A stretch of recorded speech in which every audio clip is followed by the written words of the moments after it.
You can kind of pick the people or hire the people that are going to keep you happy, energetic, awesome group together instead of wondering what can I keep doing to make that person happy. That's totally true. Which is wonderful. Yeah. But you're going to keep your work ethic and your values in spite of maybe what somebody is going to say. Like, you have your core values in your company. And no matter what is going on the side or somebody else you have to report to, a client or whatever, those core values aren't going to waver because that's what you believe in and that's what you built your business on. Exactly, yeah. In this episode, I sit down with Keri Hall, Director of Marketing at Clear Property Management, as she shares her vibrant journey through multifamily and motherhood. A proud San Antonio native and middle child, Keri talks about balancing a high-energy career with being present for her kids, why family always comes first, and how she built success without a college degree, just grit, passion, and purpose. We dive into her leadership style, growing up bicultural, and how she keeps it real at work and at home. It's bold, funny, and refreshingly honest. When my little sister graduated, and my daughter's asked me before, like, Mom, did you go to college? And I'm like, uh-huh. Does that weigh on? Because my parents have their degrees, my sisters have their degrees, my husband has multiple degrees, like I should have. And why didn't you graduate? Because I just started working and I don't know, just never did it. That's pretty cool. But then I kind of climbed the ladder from what I'm doing now, and I love what I do now, which I would not be at without my experience, what I've done. I think my kids see me, like, role model the hard work and the work ethic. And what you want your kids to be like. I want them to be.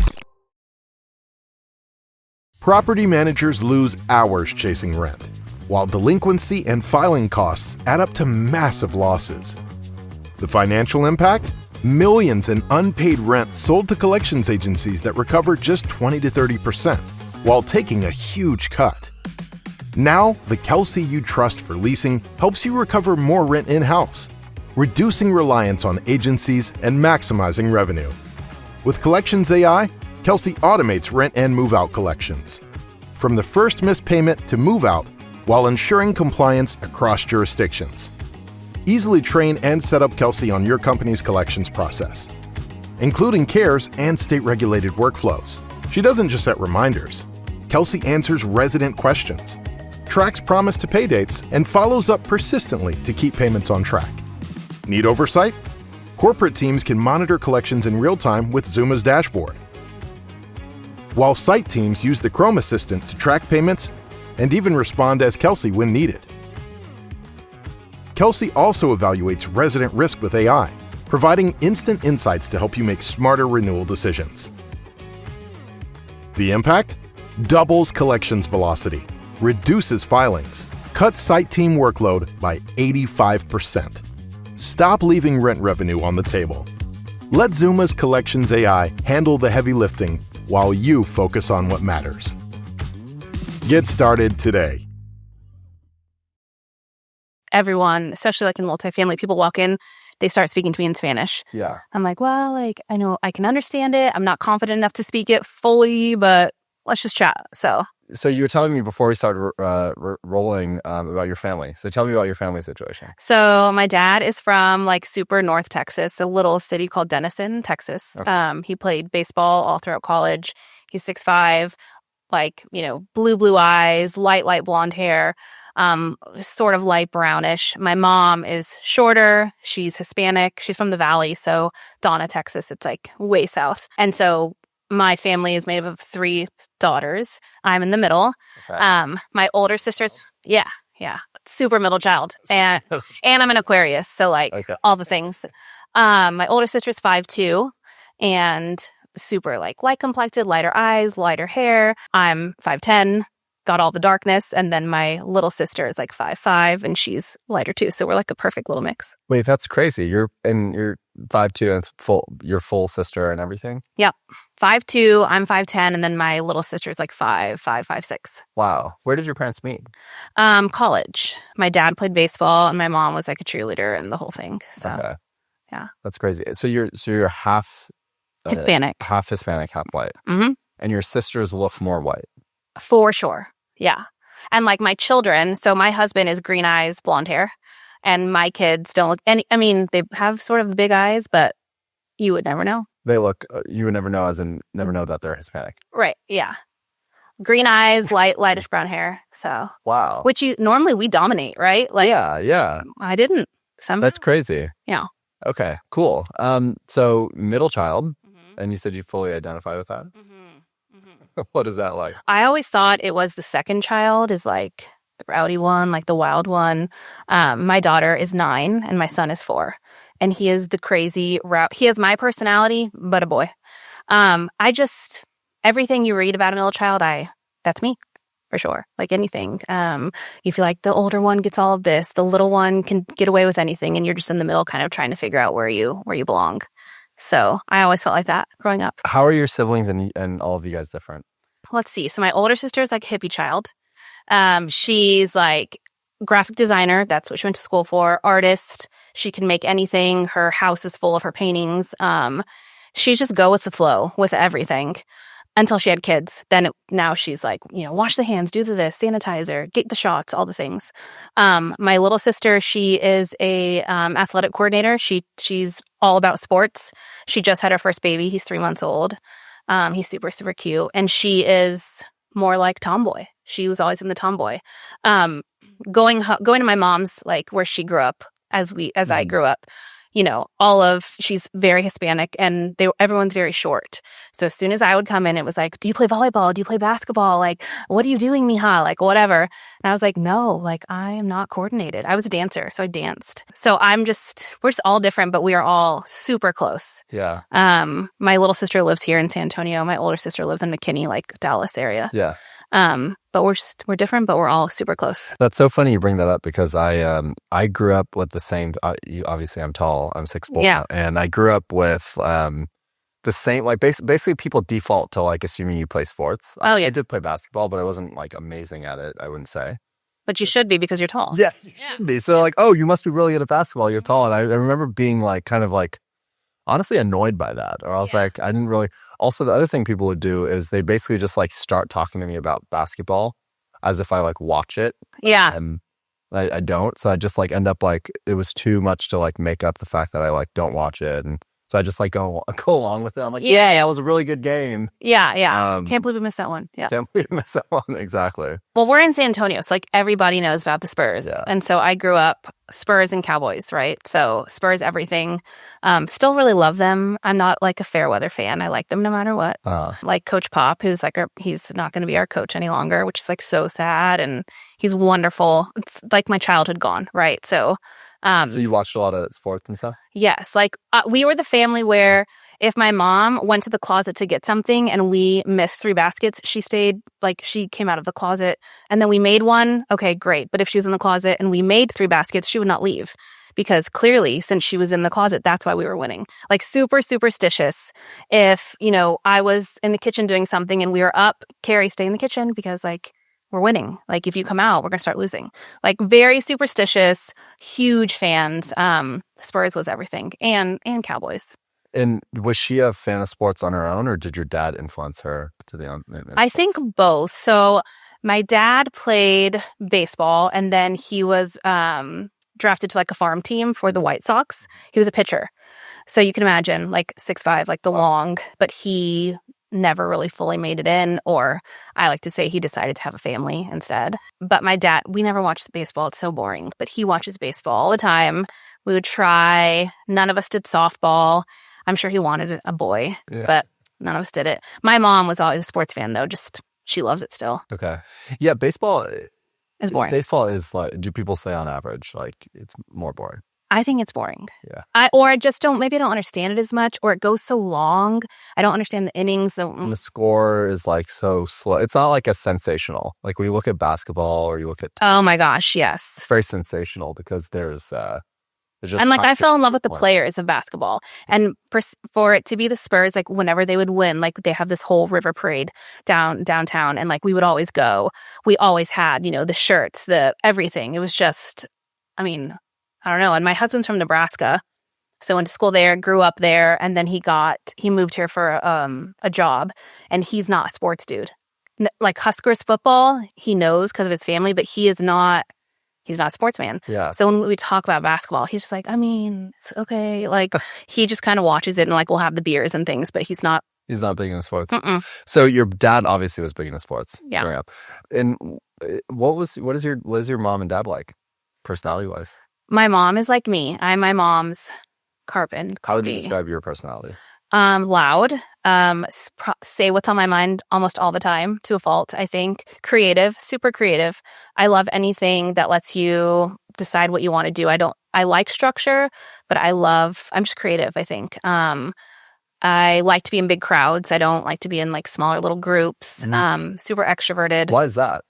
I don't know. I just enjoy the more the merrier. Or like if I see someone across the room and I like love her necklace, I'm going to tell her and then say like, hey, how do I know you? Or what do you do? Yeah. Like that type of thing. Yeah. That's how my mom is. My mom, like right now, my mom just turned 70 on March 4th. Wow. I know, huge deal. I just turned 40. Okay. So we're 30 years apart. Yeah. And she has like this group of 10 girlfriends, or they call themselves the divas. They do everything together, right? There's like a lot. I have like a group chat. Is it called? It's called the divas. Like she'll be like, I'm out with the divas. I'm like, say, okay. They float the river. Here in San Marcos, they floated the river. They will go downtown together. They'll go to lunch. They'll have a sock exchange, like stuff like that. She still like loves that stuff, and that's totally going to be me. She's a great grandmother, great mother, one of my best friends for sure. She retired when the first grandchild was born. She was a nurse, like in the hospital forever. Then she became a school nurse when we went into school, so she could have summers off with us. My dad is like a major salesman, I guess you would say. No, he was too. Yes, for sure. So He very can. extroverted too, then. Yes. Well, yes, with the people he knows. Okay. He could sell you a broken light bulb. He could sell you whatever. But then like at home, he's for sure more reserved. You know, my friends would always be like, oh, his name's Cliff. Oh my gosh, Cliff, you know, he's kind of scary. And or I'm like, no, my God, he's really not. He's easy, but he's big and he's, you know, he just kind of comes across a little stern. I don't think I have that. Maybe people would say I do, but I think I'm more of my mom. Yeah. I have my dad's work ethic for sure. My dad, 9 to 5 doesn't exist. So if he worked 9 to 5, then he came home, he was in the garage doing a project. He's had his own landscaping business at one point on the side, just because he loved to do it. He just retired 2 years ago. He's 68. So after sports, what career did he get into? He went into sales. Like he worked for a company called Humphreys out of Chicago, like leather goods and stuff, like Levi's. Yeah. Then he did like, I don't know if you ever knew Foley's, like JCPenney. Yeah. And then here in San Antonio, he worked for like an interior design, kind of like office furniture type of thing. And he did that until he retired. He was VP of sales there. So where do you think his work ethic came from? Just from like sports? Or his dad. His dad was he had, it's a group of 5. So it's 5 kids in his family. And his dad was like in the army, very straight-laced, very all of that. And I think probably from that, because his mom was like the homemaker, you know, super. Yeah, more super traditional. Okay. Yeah. And but your mom also worked, so it wasn't super traditional. No, my mom always worked, but she was always, from when I can remember, I know she didn't become like a school nurse until maybe end of my elementary years, but she was always around. So when we were off, she was off, you know, for what I do and most people in my shoes, you're not off when your kids have holidays. You know, you don't have, like we have the Battle of Flowers parade that day. School is canceled. No one has school that day here. Most people aren't off. You know, summer, you're not off, stuff like that. So I grew up with that. It was never a question of like, oh, you know, are you going to do something today? Or can you go to the movies? Well, yeah, my mom's off. She can drive me. You know, we were always off. And now my husband, he's like he programs like the music for a bunch of radio stations, but he also is on the air. So he's like on air from I think 1 to 7. And so he goes into work at noon every day and he's on late. Well, so in the morning he has our 4-year-old or he'll have whatever. My schedule, as you know from probably everyone you're talking to, is crazy all of the time. So we try to make it to all of the school things and we put that as a priority, but we're not off just as easy as other people are off, I guess. How do you think about the trade-offs at all? I guess like where your family, your mom and dad live here. Mm-hmm. So they help with the kids. Yeah. So my daughter was never in daycare ever. Okay. My mom watched her until she was 4 and then we put her in pre-K. Yeah. Because I'm thinking about this now because my sister just had a kid about 2 months ago. Mm-hmm. Yeah. And Your uncle. I'm an uncle, exactly. My parents live 10 minutes away from my sister. They're both retired. They don't work. So they're super involved. Yeah. But I feel like it's like really challenging these days if both parents work and their parents don't live, grandparents don't live in the same city, Yeah. you would have to pay for a nanny. Childcare. And what are the downsides of like childcare? Dropping off your child to somebody you have no idea who they are. It's so expensive. And sometimes, my older sister, like I told you, she's a graphic designer. That's what she went to school for. She's super talented. She had her son, put him in daycare. And after, 7 months or so, she was like, no, I cannot do this. I'm working to pay for childcare, sort of. So she quit her job. And her husband's a tennis pro. So he's the only person who could do his job at the time. And she stayed home with her kids because it's just like the fear of not knowing who they're with. Like your sister, who hopefully will have your parents, like they can send pictures, they can tell them what's going on. Like, it's just scary not knowing who they're with. They're there all day. And then are they going to love that person more than you? Or when you pick them up at the end of the day, are they going to go to your arms or kind of want to stay with them? Which my kids did sometimes with my mom a little bit, like. And you have how many kids? 2. 2, and how old are they? 9 and 4. 9 and 4. Okay. They'll be 5 and 10 this year. So Wow. 3rd grade and almost in kinder. Wow. Okay. So I guess when you first became a parent, like what did you this is something I think about, or I think about as my sister is like having a kid and all this stuff. Do you want to be a parent? I do want to be a parent. Okay. Not right now, but you see yourself having kids. Yeah, not now. I think the thing with me is I'm not going to be a bad dad. I do not want to be a bad dad. And I feel like if I was a dad right now, waiting on an RV, traveling the country, prioritizing work, like, I don't know if I'd be a good dad. So the way I think about it is like, you wouldn't be there enough. I wouldn't be there enough. I need to like make sure that my life is in a place where I feel like I can do a good job. I think the prerequisite, I need to find a wife. So that's the first step. Yeah. Well, maybe. Yeah, maybe. Oh, that's true. Yeah. That's true. Depending on what you want to do. Yeah, that's true, actually. I've been like really curious about parenting and like how, because sometimes I think about like, when you look at like people that have done amazing things in life, sometimes it's because they've had a hard upbringing, right? They've grown up with some sort of insecurity or some like lack thereof that has made them who they are. And they refuse to let their children go down the safe road. To let their children. But then you look at the other side, sometimes the wealthiest people, the people that have made it, they raise kids and they're not necessarily ambitious because they lost their drive and stuff like that. How do you like think about like if you were to like boil down what you want your kids to be like or the values they want that they should have growing up, like how do you think about that? I want them to be happy and healthy, of course. I want them to, my husband and I are firm believers, if they want to start 85 activities and see what they like most, do it. We don't push them into any hole. My son loves The Greatest Showman and he has like a top hat and he'll do like the dance to everything. And some people have been like, oh my gosh, you're letting him wear this. I'm like, I don't care. He can do whatever he wants. I don't care what color he likes. I don't care. I just want him to be happy and to be free and to be censored from what we are all dealing with every single day in this country. I just want them to be happy and successful in whatever they want to do. I don't care about titles or money or a couple of years ago, I was offered sort of a job with this really big company. And I got to the sort of final rounds of interviews, if you will. And I met with their COO. She's wonderful. She's very successful. And she told me in the interview, she said, I wasn't the best mom. I was late to pick up. I missed homecomings. I missed plays. I missed all of this. But I'm here now. Look at me now. I am this. I run this and whatever it is.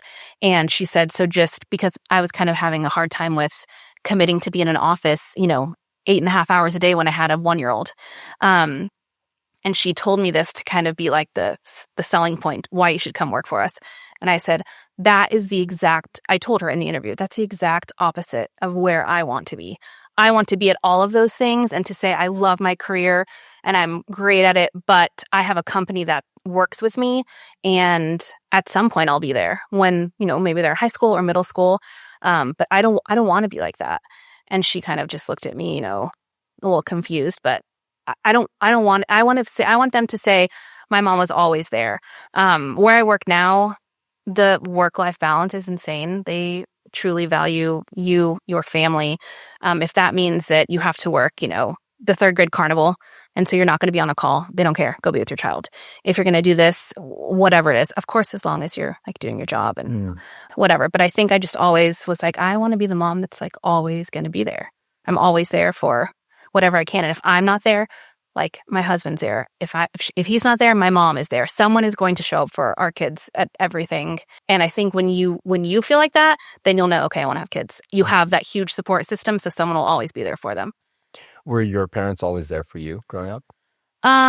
Yes. So my mom, supportive for sure. My dad traveled probably at least 2 weeks out of the month every month for work up until, let's see, I think I was a sophomore in high school. And I can remember our parents sitting us down and saying, your dad's job is now exclusively going to be in Chicago. So we have to either move to Chicago or we have to stay here, and your dad has to find another job, which is not going to pay him what he's, kind of making now.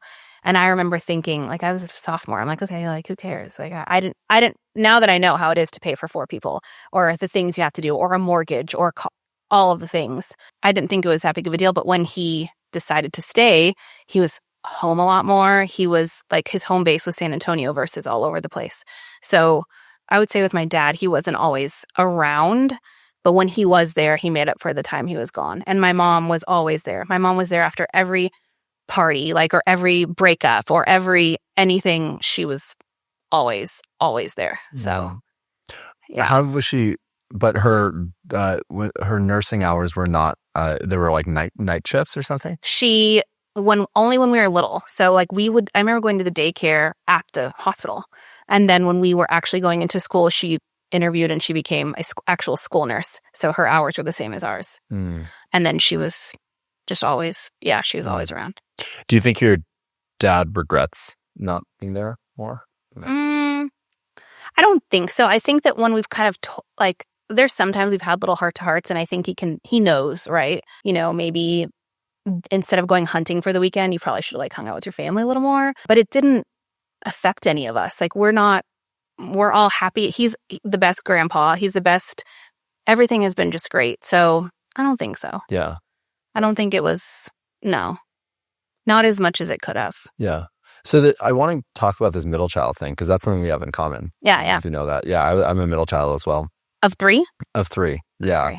I guess there could be 5. Yeah. Of 3. A girl, a boy, and a older sister, me, and then a younger brother. Okay. Yeah. So I'm square in the middle. Like, what do you? So what is your definition of like the middle child, like the middle child syndrome or whatever? Like, let me see. More like left behind a little bit, or not getting all of the attention, or like, oh, it's Keri, or it's this, or do what your older sister did, this and that and the other. You kind of follow in those footsteps, and then the younger comes along and kind of does what they want. So you're just kind of like in limbo a lot of the time, especially kind of growing up. I remember like my older sister and younger sister ganging up on me. Mind you, I'm 5 years apart from my younger sister and 2 from my older. So they were 7 years apart, and it would be like a thing. I don't know. I guess. Yeah, how would you define middle child syndrome? Yeah, I think it's very similar. It's like basically when you look at if there's 3 kids, there's the oldest, middle, and youngest. The oldest is kind of the pioneer, the first kid. Parents are super concerned and all this stuff. Then you get the hand-me-downs. You get the hand-me-downs. And then the second kid comes. And then the third kid or the last kid is always the baby, right? They're always like, forever. Parents had gone through either, 2 or 4 kids. And now the last one is, it's just like the grandparents are there. Everybody's kind of like laissez-faire, chill and all this stuff. So they get a lot of attention. The oldest one gets a lot of attention because they're the first. So I think it's just, for me, the way I identify it is, I feel like it's just made me more independent of a person. I feel like I'm fairly independent because of that. I don't really look to people or. I think I did things more when I was younger for attention. Okay. Yeah. I think maybe I wasn't like, I was always a good student, but maybe I wasn't the best behavior-wise. Like in high school, like I told my mom I was here, but I wasn't there. Your other siblings didn't do that, you think? If my older sister did it, she never got caught, or she was just, it was like she she can do no wrong. Yeah. My younger sister got caught, but she was worse than I was. She pulled out all the stops. Yeah. I was the youngest sibling is always the worst. Yeah, So. always the worst. Well, yeah.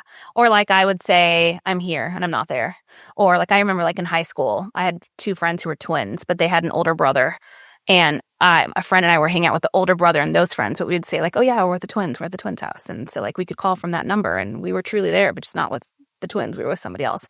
Or stuff like that. I always got caught. My mom always knew everything. Like I could not lie to that woman. I still feel like I can't. Before Find My iPhone and everything. Yeah, before anything. I think when I was a senior and I graduated high school 2003. Okay. So I think texting like just started. Yeah. I had a Nokia like with Snake and all the things. iPhones or anything. Yeah. No, I remember the first one that came out was like the coolest thing. Yeah. I know. I didn't have an iPhone. I had a BlackBerry. That was my life. But yeah, I think I just did like stupid stuff. I would lie. I lied about stupid stuff. Like for attention, I think. Now that I think about it, because like now one of my like biggest pet peeves is like a liar, especially at work, or someone who just doesn't tell the truth. Or why is that a pet peeve? Because I just cannot stand it. I think that like it's so easy to tell the truth and it's so much harder to lie and then to remember, did I lie about that or did I not lie about that? Yeah. Or overpromise somebody something when you know that might not be delivered to them in the end. I think with what we do, there's opportunities everywhere, right? Well, for everything, I guess, but you like to take somebody maybe who's younger or newer to the industry and tell them they're going to get A, B, and C. And then turns out they're not getting that because it's not available. I just not telling, I don't know, it just bothers me. What are your thoughts on like white lies? It depends. Like I'm queen of, I'm 20 minutes away, but I'm going to tell you I'm 10 minutes away. Like if I'm meeting a friend for drinks or something, yeah, I'll be there in 10 minutes, but really I'm 20 minutes away. That doesn't really bother me. If there's like, if they build up upon each other, well, yeah, I think that would bother me. And with friends or like silly stuff, I usually don't even know that they're a lie. So, but like, what do I teach my kids? Like, do not lie, tell the truth. Like the other day I was like going up the stairs and there was a big pink line on the wall. And my daughter's 9. I know she didn't draw that. So I asked my son, his name's Ben. I'm like, Ben, did you do that? Nope. I said, did you do that? No, I didn't do that. And I said, who did that? And he said, Fraser, which is our dog. I said, oh, Fraser did that. Got it. And I was like, did you do that? Nope. I said, oh, that's like going to make me really sad. Did you do that? I did it. And I was like, don't lie, just tell the truth. But he didn't want to get in trouble. So I get that as a kid, but it was so easy. Nope. He blames it on the dog. No, Fraser did it. I'm like, okay, got it. But you have to ask him like a million times and then he'll finally tell you the truth. But my daughter's the opposite. She'll tell me, Mom, I did this. I'm so sorry. And she's just like a truth teller. So how are like little like I guess little boys and little girls different going up? Is it like there's it is night and day for me. Yeah. My daughter, when she was even 2, she could spend 30 minutes like putting her toys from smallest to largest or just playing on her own, very quiet, very independent. She sought praise, right? So when she did something and we were proud of her, she was so happy. My son, he could care less. He is a typical boy, messy, does whatever he wants, forgets to wash his hands. Sometimes he pulls his pants up, sometimes he doesn't. And he could care less. Like if we tell him good job, he doesn't care. He just he's on his own path, which is kind of like how I feel like I'm like him. Like I'm kind of, or was like that when I was little, I guess. Yeah. But for us, for sure, like we even had like a conversation with the principal of the school, making sure he's ready for kindergarten and they were like, oh, yeah, he's a boy, he's 4, all of them are like this, it'll be fine. And then you have to worry about like everything else. Like you want to make sure that he's nice to people or he treats people, whatever it is. And we've never had to worry about anything with my daughter. Even with her homework, she doesn't ever need help. She's always been like straight A's, she's in enrichment programs at school because she's very smart. She's super creative. She's won like the last thing she did, they displayed in the office because she won like an art show. So she's just so easy and he's not. And then so like I'll think it's because he's the second child, because there will not be a middle child. That is the end. He is the second kid. But yeah, there's totally different. But people say it's like that. Yeah. So you have an older sister. I'm an older sister. And you're the boy. Were you like that? I was definitely a troublemaker. I think it depends on what year. How far apart are y'all? My sister's 3 years older. Okay. My brother's 2 years younger. So there's 5 years between them. I was I was definitely a troublemaker. Yeah, I was definitely defiant. I was definitely rebellious. I think in school it was interesting because I was super rebellious, but then I also did decent in school. You're smart. So I was kind of in this middle place where I could get away with a little bit because I also was like doing well. Yeah. But I don't know. I just didn't do well with like authority, and I didn't really like following baseless rules. And I felt like in school there was a lot of. So I went to You grew up in California? I grew up in California. I moved to India when I was 12. Oh, okay. I went to an international school in India, and my school was run by the ex-military. Oh. So it was super by lots of rules. So super strict. Like we had, I don't think I've ever said this, but yeah, you couldn't wear ankle socks. You had to have really short hair. You couldn't have a beard. What kind of socks could you wear? You had to wear like longer socks. Yeah. Ah. You like couldn't, at the time in 7th grade, 8th grade, I told you I was kind of rebellious. So I like, got my ear pierced, and I like convinced my mom. My mom made me like write a letter as to like why I wanted it. So I wrote this letter. I like highlighted my hair, and I got in so much trouble at the school. And I had to put this there's something called a neem plant or a neem stick. So I had to like put that little stick in because I couldn't wear the earring, but I didn't want it to close. Anyway, my school was super strict. Yeah. So there was like all sorts of things. Like, yeah, it was just overly like my brother went to a concert one time. And he was like 11th grade, went to a concert, and there was it came in the like news. There's pictures in the paper, in some section of the paper of the concert, and he was there and he was pictured, and the school saw that and they were like, why is he like at a concert? And like wrote to my mom, and my mom was like, what? Like I knew he was going to this concert. Like it's not during school. Why does it matter? And they're like, he shouldn't be going there. So anyway, it's super strict. So I think I just didn't like that kind of authority. You didn't feel like there was nothing legit about those rules. Exactly. Because I feel like I'm rational. Like if I, and I didn't understand how it helped me, it's one of those things that's really funny when you think about like your early years or like your teenage years, there's definitely many things where I'm like, damn, yeah, that was stupid. I shouldn't have done that. Yeah. But these are one of those things when I talk to my high school and middle school friends, even today, like, 20, 15 years later, I'm still like, yeah, that was like stupid. Like, yeah, you needed that earring. You deserved that earring. Like, yeah. I deserve to wear ankle socks. Yeah, for sure. But they were just so strict. And I was like, just focus more on like school and not like. Our rules are like, Ben, we're doing this to keep you safe. Like, we are not just making stuff up. Like, you cannot jump off the top of the monkey bars without shoes on. Like, no. Yeah.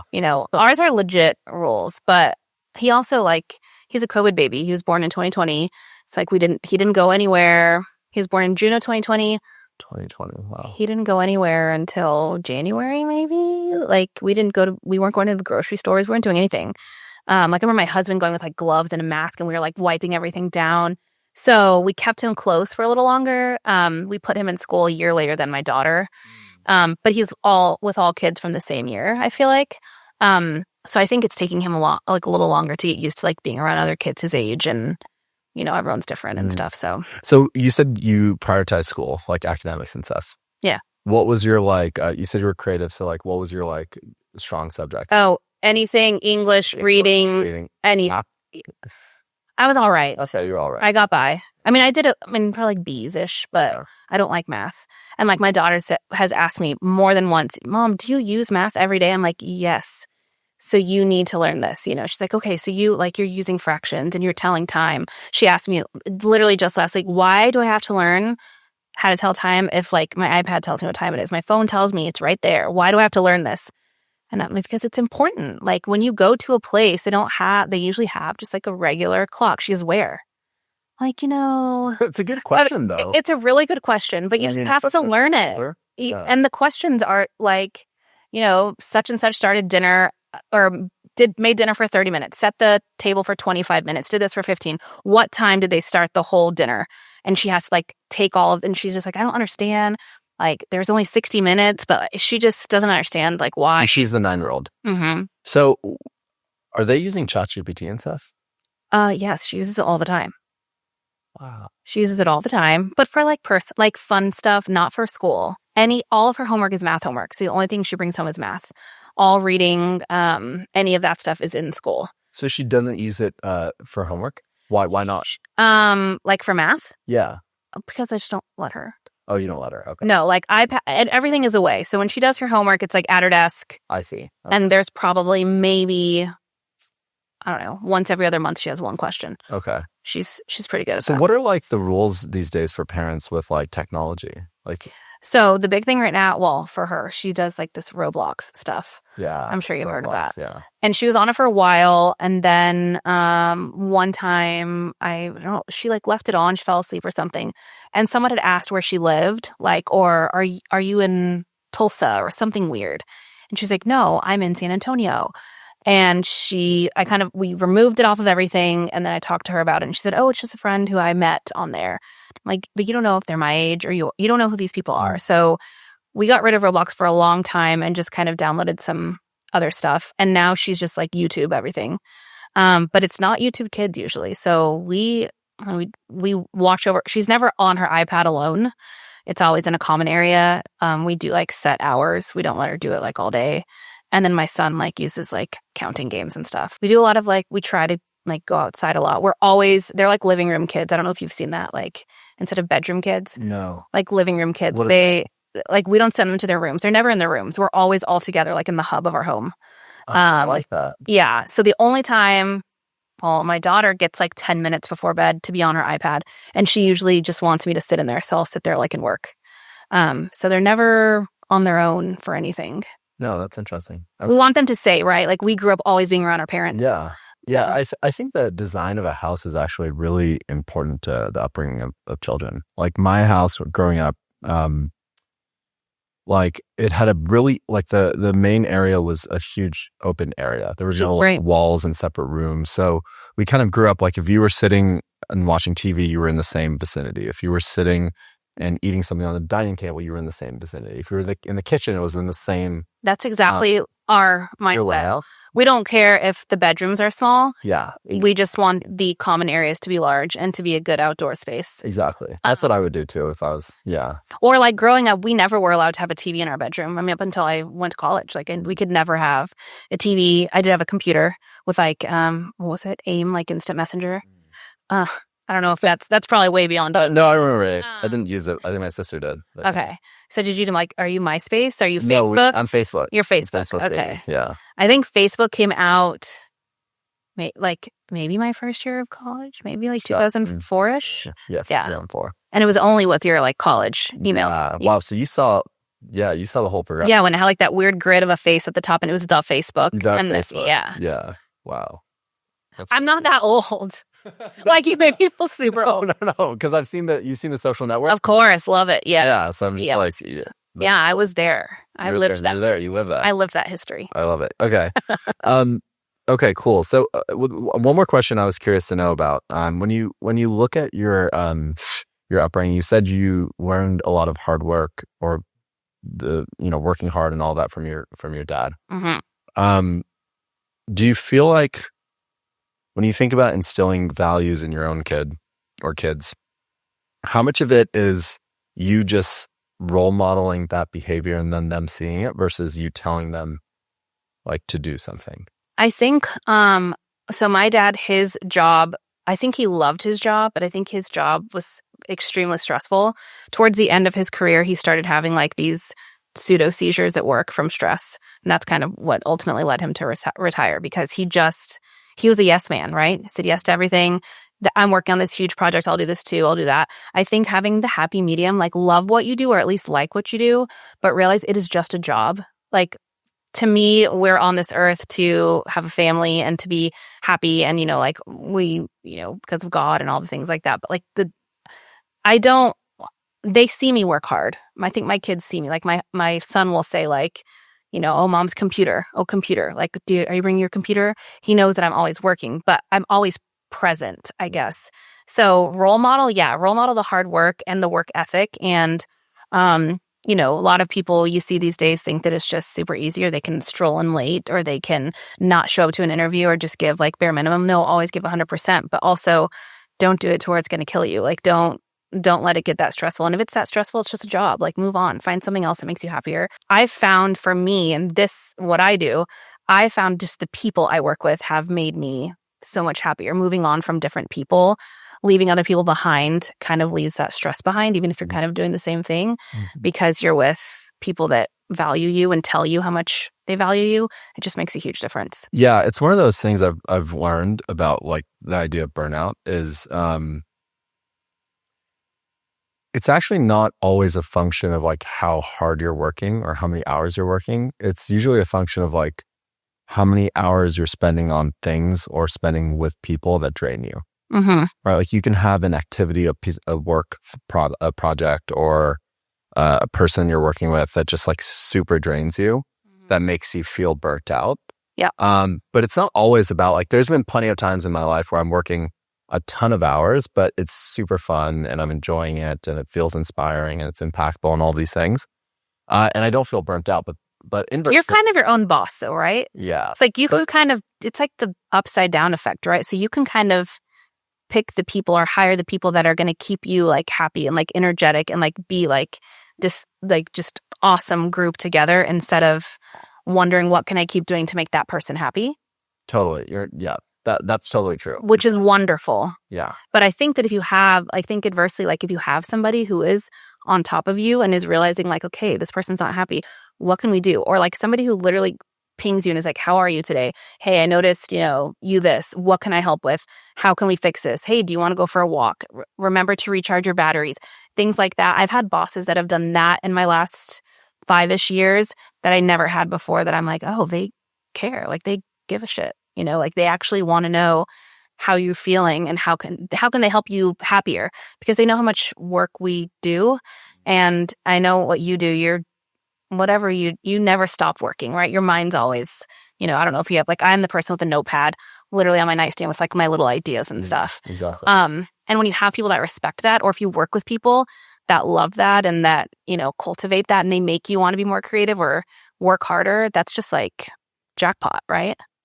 Yeah, you're totally right. Exactly. So my situation is a little bit different, although you do have, you have investors, you have like people that you're ultimately, the person we work for is the customer, right? Like, right. What's going to pay the bills? That's what's going to keep the company alive. That's what's going to let everything happen. But you're going to keep your work ethic and your values in spite of maybe what somebody is going to say. Like you have your core values in your company, and no matter what is going on the side or somebody else you have to report to, a client or whatever, those core values aren't going to waver, because that's what you believe in and that's what you built your business on. Exactly. Yeah. And it's tricky sometimes, right? Like the question you have to ask yourself is like, like let's say you have a massive customer that is like a big part of your revenue that probably don't have this situation, but that is terrible to work with. And I've heard, oh, I'm sure. I mean, you're on the other side, so I'd be curious to know what you think, but like I've heard examples from, other founders. I actually saw somebody on LinkedIn post today about, he was like, should we create a public list of property management companies that have like, deliberately not paid vendors and things like that? Should we call that out? Anyway, that's just an example. That's never intentionally happened to us, I don't think. But, there are circumstances where like, let's say you have a big customer that like makes up a lot of your revenue, and you decide, and let's say they're draining the team and draining resources. It's hard to decide whether you part ways with that customer at the risk of like meaningfully reducing growth and all of this stuff, or do you bear with that? And I think those decisions are challenging. But to your point, I mean, it's much harder when you don't have as much autonomy, right? In some ways, at least I can make that decision. Yes. Yeah. Or if you see it's affecting your team, for sure. But then if you have a leader who sees, like, for example, I mean, again, like, no, this has not actually happened. But so like on my side, let's say, so my company owns some communities. We also do third party. So we're on both hands. And so let's say we have like third party, and maybe that owner is, like you said, kind of like overbearing or doesn't do this, or just like is causing distress to the team.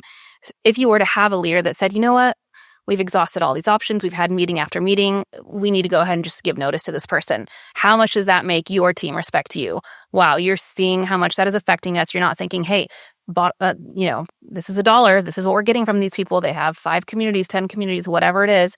It's like, no, this is kind of breaking my team down. Let's move on from this.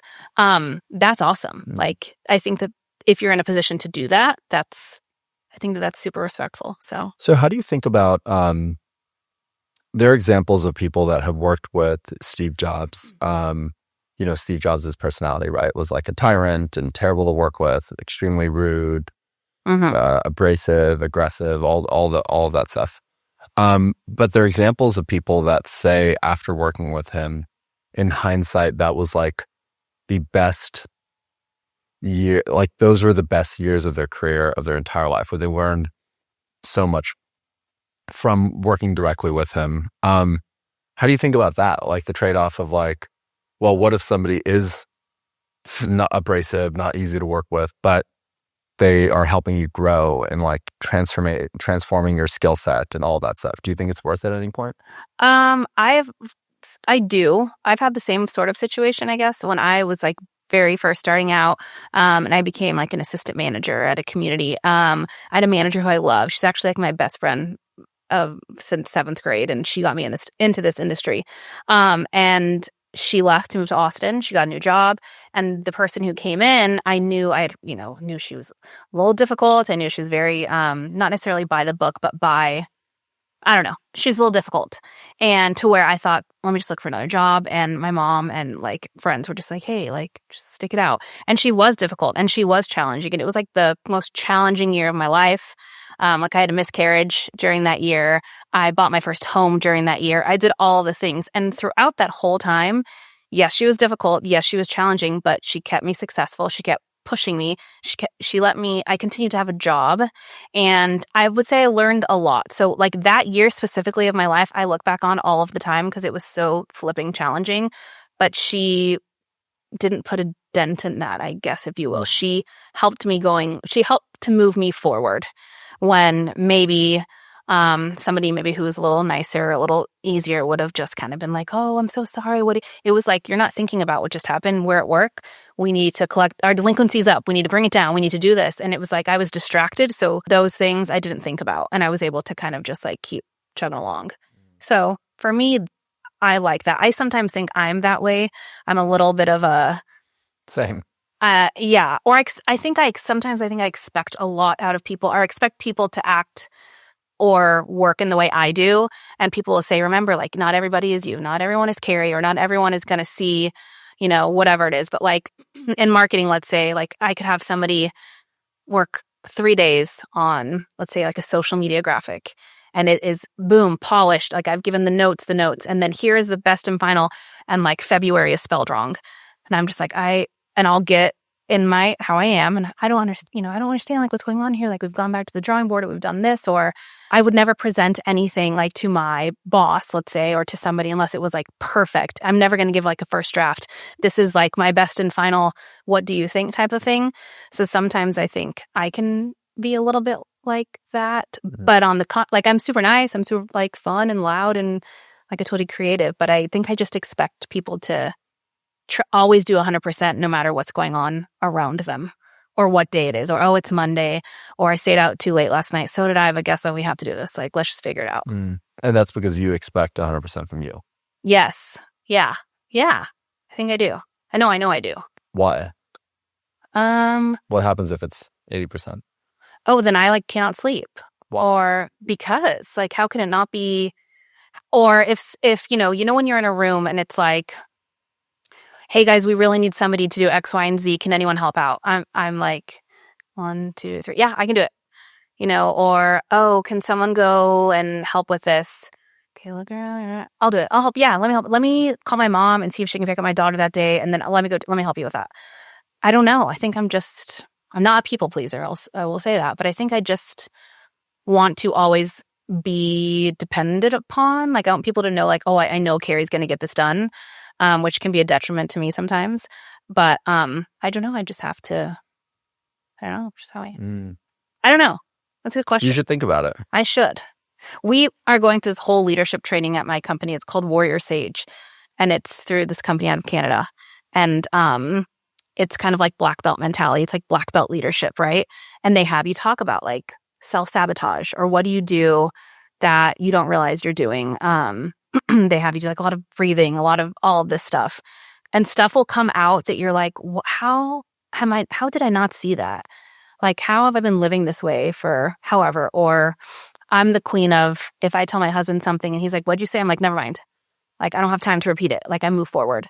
And I remember our first session, they taught us, when you're telling somebody something, if they say, what did you say? Or they said to use like 3 things, which is if someone's talking to you and you don't understand them, you can say, can you clarify that for me?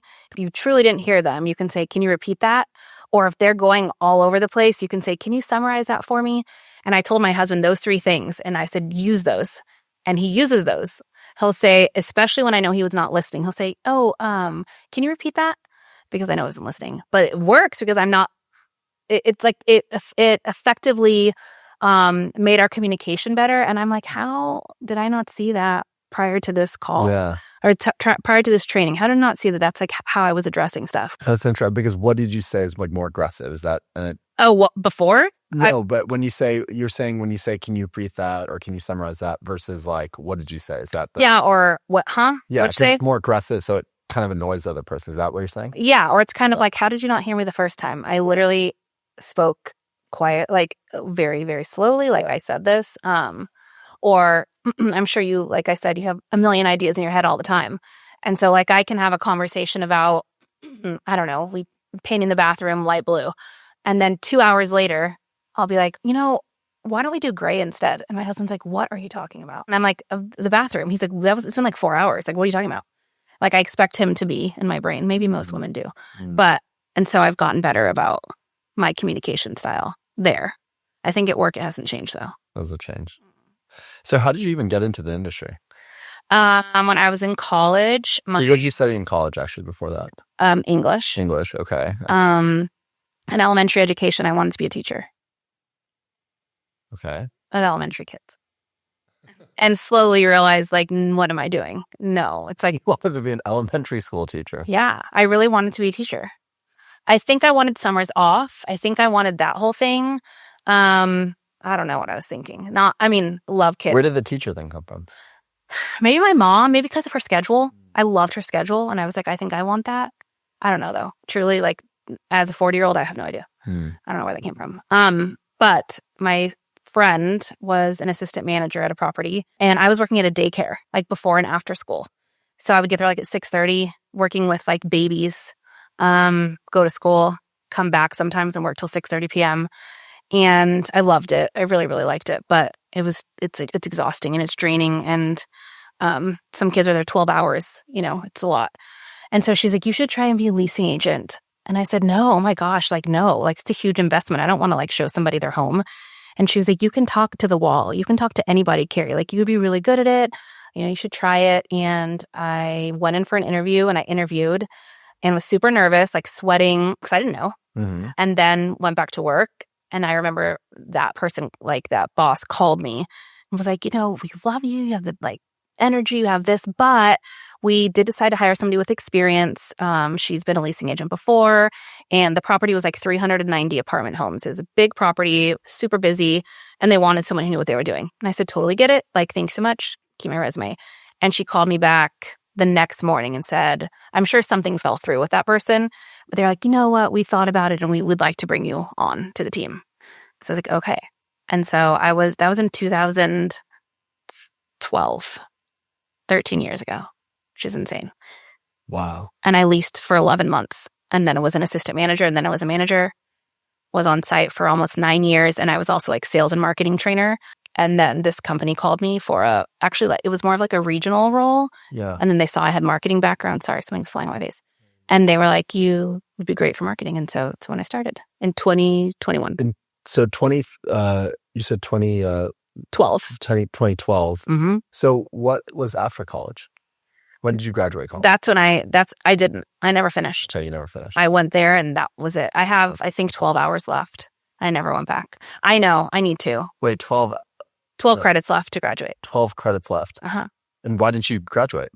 Because I just started working and I don't know. Just never did it. It's like... That's pretty cool. Why do you think you should go back? Are you just saying that? Well, I would have to finish what I started, right? So with early childhood education, like and my minor's English, so that's what I have to finish. Yeah. I guess. I don't actually know how it even works these days. Like, can you switch up? Like, would I have to start all over? I have no idea. Because, like, you should have it, right? But why? Why do you think so? Because my parents have their degrees. My sisters have their degrees. My husband has multiple degrees. Like, I should have that. And, like, my daughter's asked me before, like, Mom, did you go to college? And I'm like, uh-huh. Does that weigh on, has that, like, been It did when my little sister graduated, because I was working in multifamily and she graduated from college and I hadn't yet, right? So, and she did like the whole normal thing, like 4 years done. Yeah, it did a lot. But then I like kind of climbed the ladder from what I'm doing now, and I love what I do now, which I would not be at without my experience and my like what I've done. In this moment, yeah, I'm kind of feeling a little like I need to go back because we're talking about it, but I haven't thought about it for a while. Do you think it like has given you a chip on your shoulder of like, I need to prove myself because I didn't finish this, or no? Probably. Like, why didn't I finish it? Because I was young and I was just doing what I wanted? Probably. What were your parents saying at this time? So I got a grant, and then I did like I paid all of my student loans. I did student loans for 2.5 years, I think. What was your financial like situation growing up? Great. Fine. Yeah, fine. Okay. If we wanted to go somewhere, we went there. If we wanted to go shopping, we went shopping. Like, so it wasn't an issue or anything. No. But why did you have student loans? You still had to pay for your own college. Because my parents weren't going to pay for college. Yeah. They just didn't. They helped with like groceries and like stuff like that when I was in college. But no, I don't know. They just didn't. Now, right? So now I'm trying to save money for college and for weddings and all these things. Like, it's expensive. It's super expensive. I don't know. But yeah, I just never finished. Maybe I should. Maybe I'm going to leave here and be like, I'm going back. That would be a crazy turn. I know. Well, because then like I got married. Then like I bought a house. Then I had kids. And like life happens. So you don't think about it. But then, I'm trying to think. I did apply for some jobs a couple years ago, and they would ask that, but it was never for this. I'm a director of marketing, right? Yeah.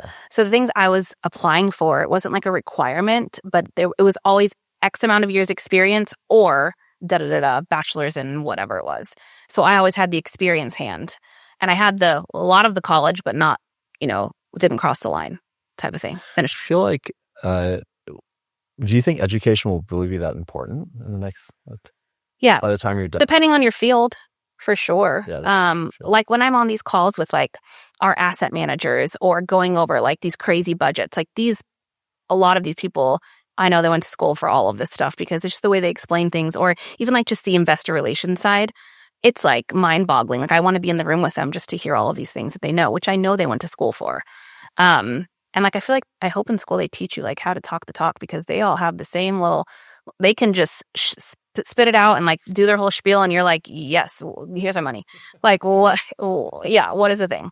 And it's not even like a salesy way. It's just like a really savvy pitch. I don't know. Yeah. So yeah, I think for some stuff, obviously if you want to be a teacher or like a doctor or a whatever, but I remember my dad, who, like I told you, was like the most hardworking, look up to him, all the things. I remember he was hiring like a senior designer or something like that.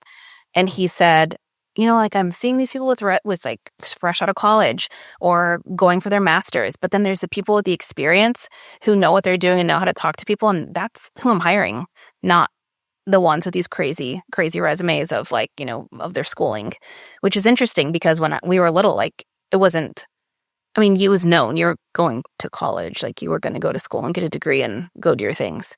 So, I don't know. It's going to be necessary. Like, I hope so. It has to be. I wish it was cheaper.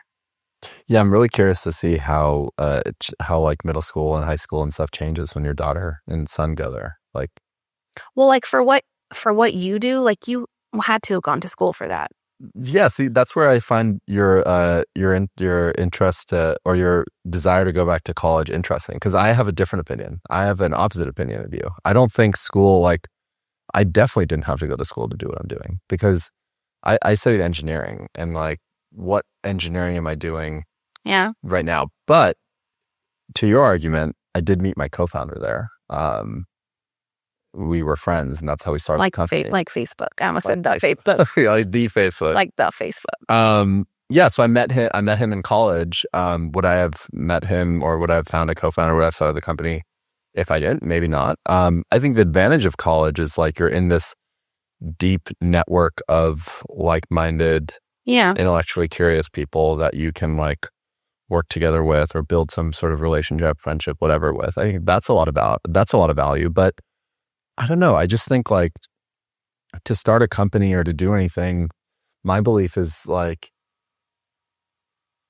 you just kind of do it. You do it. And there's got to be so many bumps in the road starting. Like setbacks. So many bumps. But school doesn't teach you to handle setbacks. I feel like why? No. Yes. And the confidence to go forward. And school teaches you like, I was talking to somebody yesterday. I think school should evolve to focus on learning how to learn, because the world is changing so much. And the only thing that like won't change, or maybe it will, is learning how to learn. But yeah, I mean, going back to your question, I don't know. I think school is great for my network, but nothing I'm doing today or my day-to-day is related to school. So if you were hiring a senior level role at your company. Yeah, which we did like 6 months ago. Yeah. And you had two people. You loved them both. Mm-hmm. One had all of the bachelor's, math, whatever they had. And the other person, you were just like, dude, he's going to be amazing at this job. Doesn't have the degree, but has the whatever. Like, would that decision, would that hinder your decision? First of all, I love that you're asking me questions, because so many people don't. So I'm like, and it's good. It's good. It should be a conversation. I feel like I need to tell more people that they can ask me questions, because I feel like they think they can't. To answer your question, this is a good question. That my opinion on that has changed so much. In the beginning, I used to lean on credentialism, which is, oh, did this person go to Stanford, or what was their GPA, or what was, what is their IQ? How well did they do in school? But ultimately, what you realize is those are often the people that like are not amazing, because what really makes somebody amazing, at least in a startup, is do they have the right attitude, and then do they get shit done? Do they work? And like at the end of the day, you can be smart as hell, but just not driven. Right. And it doesn't matter. You're just a smart person that doesn't want to do anything. Right. But if you're driven and you're somewhat competent, I don't think you need to I don't really look at college at all anymore. And that's why I was surprised that you said that, because that means what I'm guessing in your internal psyche is you still feel like people do. Yeah. Or, keep up with like our corporate website. I'm in charge of all of that. So like updating bios, doing whatever. And I've looked, like sometimes I'll do research and it's literally the first line, alum of da-da-da-da-da, comma, Keri Hall brings it, whatever it is. Like it's like a big part of the first couple sentences of who this person is where they went to school. Maybe not for every position, but for a lot of them. It's on there. And so like mine doesn't have that. Mine says like what I do for the company, what I bring to it. And none of ours has it. Even when I came on the corporate website, it didn't have like really where the person went to school or, what accolades they have there. So I don't know. I just think that I should just have it. I think that's changing. And I think if you ask your boss or people that work with you and you ask them like, no one would ever know one way or the other working with me if I did or didn't. Yeah, I guess. I feel like that would be interesting for you to explore that, because I think that's I feel like that's maybe a bias that's like I think you're getting clouded by that. I don't think. Yeah, I'm saying this as a friend. Agree. Because it was interesting to hear that, and maybe it's different in different industries. I don't know, but in tech and like startups, like that definitely doesn't. I remember being coming in as a leasing professional, right? And looking at job descriptions of what's a manager, like what's a asset manager, what is a maintenance supervisor. I didn't know any of these roles because this is a whole new world.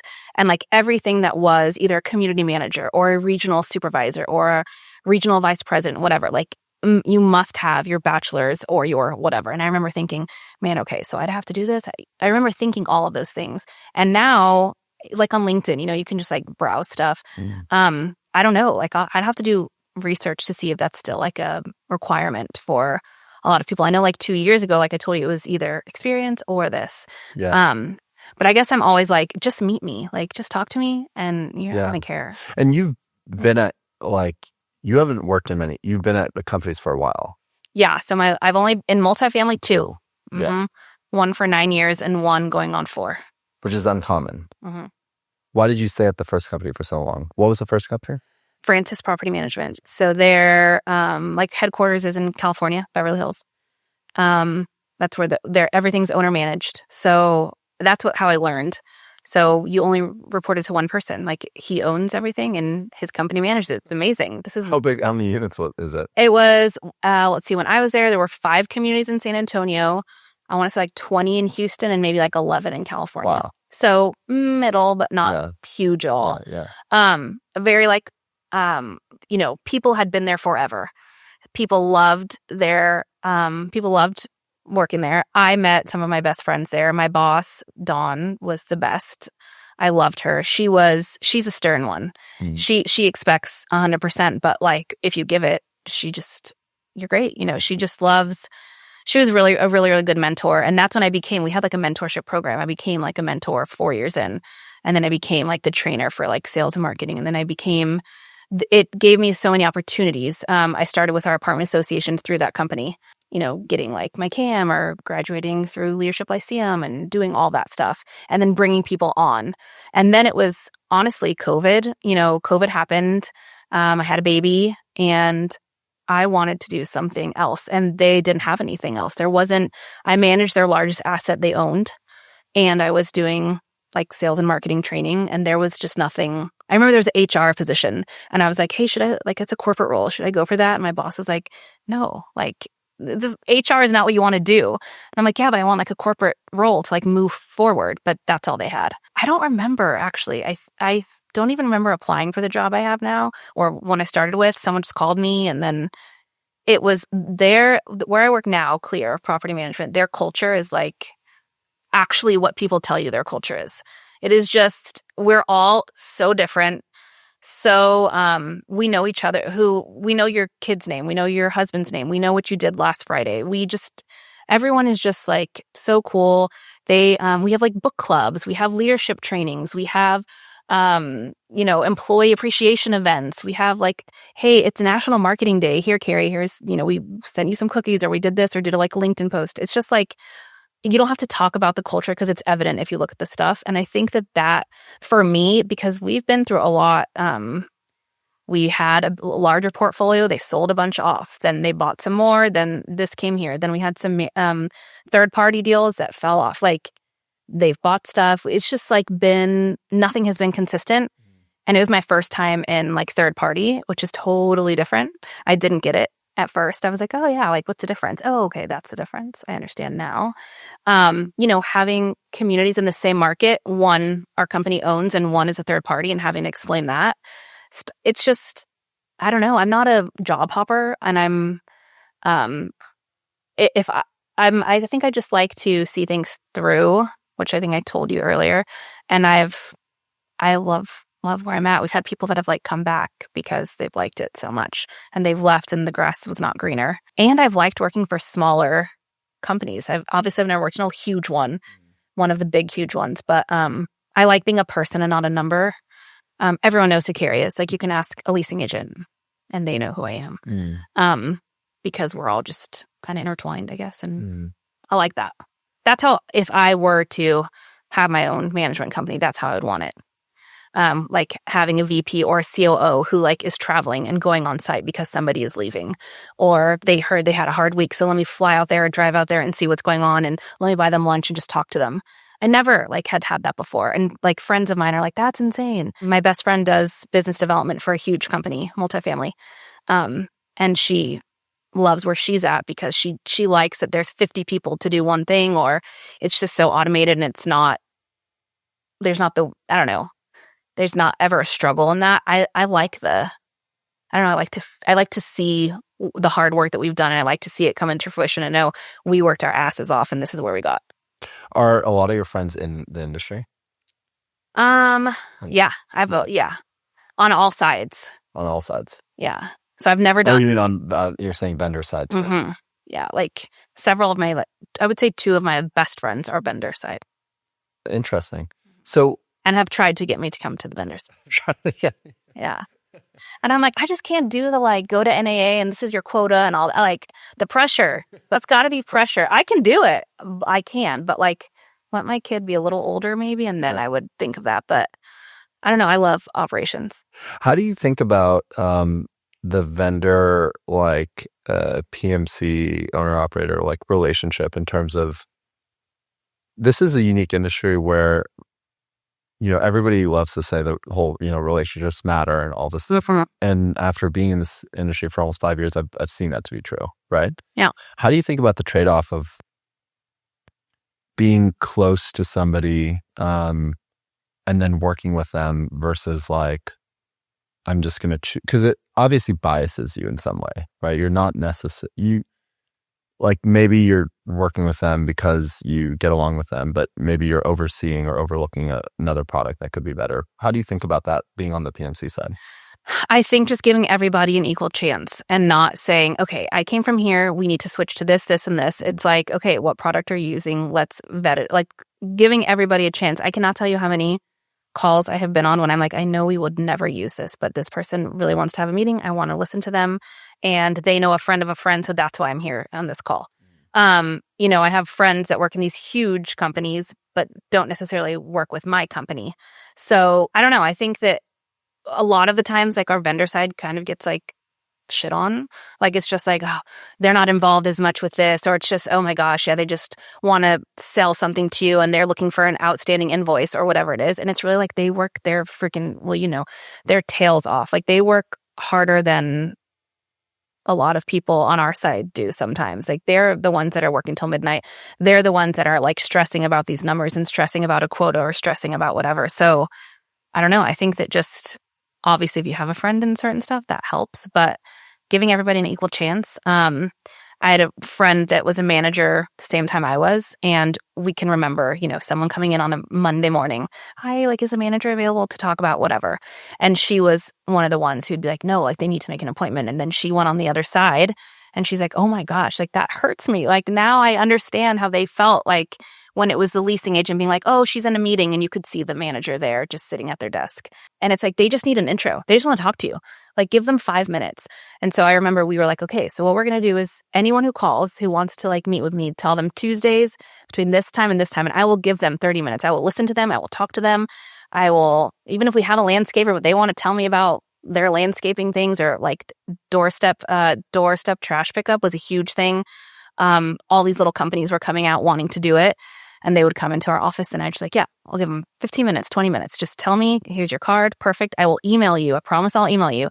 Thank you for meeting with me, and like maybe in the future, just to like give them, whatever. And then I could push also like our apartment association. Hey, are you a member? Here's how you can do this. And so I think giving everybody a chance is important. I guess you probably have to be friends with both sides too. Not friends. Yeah. I think, I don't know if I have. Yeah, I guess you have to, but you can't play favorites, but you can. You have to be friendly with people that are on my side for sure. Yeah, you have to be friendly with people on your side. But also, in my opinion, it's just more fun, right? Like, oh yeah, some of our customers, huge customers, we've gone to like Breckenridge, Colorado with, and gone like skiing, drinking. And when I think about like even if I was a bigger business, we don't pay vendors that much because we're still small relatively. But if I was a bigger business, the question I asked you was like, how do you value like how well you know somebody versus like the best product? I would still actually in many cases choose the person I trust the most and I'm closest to, because you know that when shit hits the fan or there's something that happens with the product or there's something issue, they're going to help you out. I can text him. I can text her. Like I have this relationship. We have this friendship. I'm not going to want to let somebody down. Right. Anyway, they're not going to want to let me down. So they're going to be there, especially if you're friends with the person that can actually influence. So I don't know. That's how I think about it when I ask you that question, is I think, I was talking to Daniel Paulino, and he has this whole theory that he believes that the best products in the industry are not the ones that always win. because it's, this industry is different where relationships matter, and relationships can help move things forward. So yeah. And then on the vendor side, I think it's really interesting, right? Because you have different problems. You can talk through your issues. You can hear how they think. It's fun to, I've gotten close to a lot of them, especially because I'm doing podcasts with both sides. Yeah. Like, Maddie from the 100 team, Chris and Dorb. It's just been fun to like bounce marketing ideas with. Yeah. One of my best friends works for a huge company, vendor side, and she just celebrated 10 years with them. And I've known her for all of those 10 years. And we've gone out together. We've done all the things. She's never one time talked bad about another company or a competitor. And I think that makes her solid freaking gold. She's pushed her product and told me the amazing things that it can do. She's never once said anything negative about anyone else. And I think that makes somebody like on that side stand out so much, that it's not pushing people against each other. It's just like, this is why we're better and why you should use us. Keri, I feel like somebody just knocked. I didn't even realize how long this conversation was, but it's been like an hour and 15 minutes. Wow. Obviously, this was super natural, and like, thank you for sharing and scheduling this last minute. Yeah. Honestly, this has been one of the more conversational ones, so it's been really fun to do this. Good. Thanks for coming to San Antonio. Yeah, thank you.